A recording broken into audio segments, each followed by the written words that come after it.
हिंदू संस्कृति के 4 वेद ही धर्म ग्रंथ है। वेदों से उपनिषद और उपनिषद से भगवद गीता है। वाल्मीकि कृत रामायण, वेदव्यास रचित महाभारत और पुराण इतिहास और परंपरा के ग्रंथ है। पुराण का अर्थ प्राचीन है। हिंदू धर्म में मुख्य 18 पुराणों में से एक विष्णु पुराण है, जो महत्वपूर्ण और अत्यंत प्राचीन है। इस पुराण में भगवान श्री कृष्ण के चरित्र का संपूर्ण वर्णन मिलता है। कृष्ण चरित्र होने के साथ राम का भी वर्णन मिलता है। विष्णु पुराण में आकाश, सूर्य, समुद्र, पर्वत, परिणाम और देवी देवताओं की उत्पत्ति का संपूर्ण वर्णन है।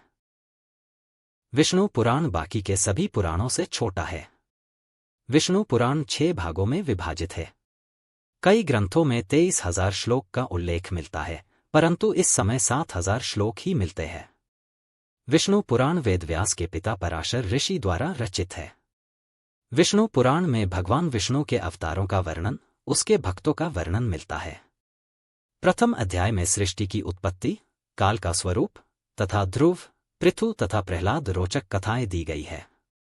दूसरे अध्याय में लोकों के स्वरूप, पृथ्वी के 9 खंडों, ग्रह, नक्षत्र, ज्योतिष का वर्णन मिलता है। तीसरे अध्याय में मनवंतर, वेद की शाखाओं का विस्तार, गृहस्थ धर्म और श्राद्ध विधि के बारे में कहा गया है। चौथे अध्याय में सूर्यवंश और चंद्रवंश के राजा के वचन और उनकी वंशावलियों का संपूर्ण वर्णन किया गया है। अध्याय 5 में भगवान श्री कृष्ण के चरित्र का वर्णन मिलता है और छठे अध्याय में प्रलय और मोक्ष के बारे में उल्लेख मिल जाता है। इस पुराण के रचयिता पराशर ऋषि है। पराशर ऋषि महर्षि वशिष्ठ के पौत्र और वेदव्यास के पिता है। इस पुराण में पृथु, ध्रुव और प्रहलाद के प्रसंग अत्यंत रोचक कथाएं हैं। पृथु के कथन वर्णन में धरती को समतल करके कृषि कर्म करने की प्रोत्साहन दिया गया है।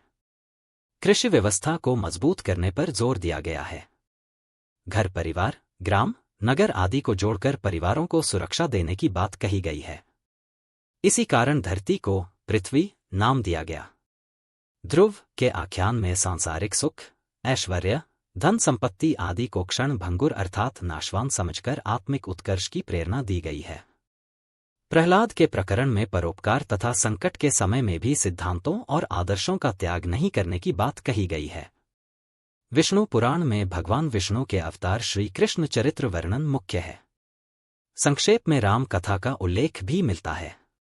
इस पुराण में कृष्ण के समाज सेवी, प्रजा प्रेमी, लोक रंजक तथा लोकहित को प्रकट करते हुए उन्हें महामानव की संज्ञा दी गई है। भगवान श्री कृष्ण ने प्रजा को एकता रखने की शक्ति का महिमा समझाया और अन्याय का प्रतिशोध करने की प्रेरणा दी। अधर्म के विरुद्ध धर्मशक्ति का परचम लहराया। महाभारत में कौरवों का विनाश उनकी लोकोपकारी छवि दिखाई देती है। भगवान श्री कृष्ण के जीवन में लोकोपयोगी घटनाओं को अद्भुत रूप से प्रस्तुत करना भक्ति का लक्षण है। उस महामानव के लिए भक्तिभाव रखना भी एक निशानी है। विष्णु पुराण में कृष्ण चरित्र के साथ साथ भक्ति और वेदांत के उत्तम सिद्धांतों का भी भली भांति ज्ञान हुआ है। आत्मा को जन्म मृत्यु से हीन बताया गया है। आदि प्राणियों में आत्मा का ही निवास स्थान है। कर्तव्यों का पालन।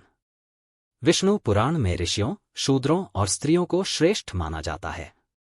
जो स्त्री अपने तनमन से पति की सेवा तथा सुख की कामना करती है, उसे अन्य कर्म किए बिना ही सद्गति मिलती है।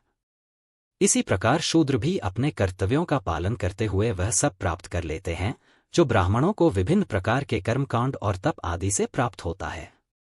अर्थात शूद्र ब्राह्मणों की सेवा से और स्त्रियां पति की सेवा से ही धर्म को प्राप्ति कर लेती हैं। विष्णु पुराण में मनुष्य जीवन को सर्वोत्तम कहा गया है। मनुष्य जन्म लेने के लिए देवता भी इच्छुक रहते हैं। मनुष्य मोह माया की जाल से मुक्त होकर उचित कर्म करता है। विष्णु पुराण में निष्काम कर्म और ज्ञान मार्ग का संदेश दिया गया है। मनुष्य जीवन में कर्म मार्ग और धर्म मार्ग दोनों का ही पालन किया जाता है। कर्तव्य निभाते हुए मनुष्य चाहे वन रहे या घर में भगवान को प्राप्त कर ही लेता है।